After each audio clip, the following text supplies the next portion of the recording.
Hello दोस्तों, good morning. मैं आपको बता दूं कि एक छोटा सा कहानी लेकर आपके सामने आया हूं। पूरा सुन करके ही आप जाइएगा। कहानी यह है कि जिसका जैसा दृष्टिकोण होता है उसका वैसा ही चरित्र हो जाता है, और जिसका जैसा चरित्र हो जाता है उसका व्यक्तित्व भी वैसा हो जाता है, और वैसा ही समाज में उसका वैल्यू हो जाता है। तो एक बार की बात है, एक साधु एक गली से गुजर रहे थे। गुजरते गुजरते उन्होंने देखा कि एक छत पर एक स्त्री, लड़की, महिला जो बोलिए उसको, और स्नान करके अपने केस को सुखा रही हैं।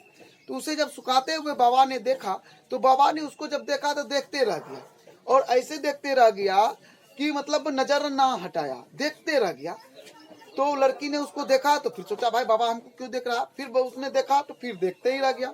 तो वो देखते रह गया, तो इतना देर तक देखा कि अंत में वो लड़की, महिला परेशान होकर के नीचा उतरी, और नीचा उतर करके उस बाबा के पास गया और बोला, बाबा जी आप क्या देख रहे हैं। तो बाबा जी ने कहा कि देखो, उन्होंने कहा, महिला ने कहा गुस्सा करके कि अरे बाबा जी आपको शर्म नहीं आती, आप इतने बड़े बाबा हैं, आप इतने बड़ा ध्यानी हैं, ज्ञानी हैं, आप सब शास्त्र जानते हैं, तब पर भी आप इतने बड़े पाप कर रहे हैं और हमें बार बार घूरे जा रहे हैं, आप हमको बार बार देखे जा रहे हैं, ये तो बिल्कुल गलत है।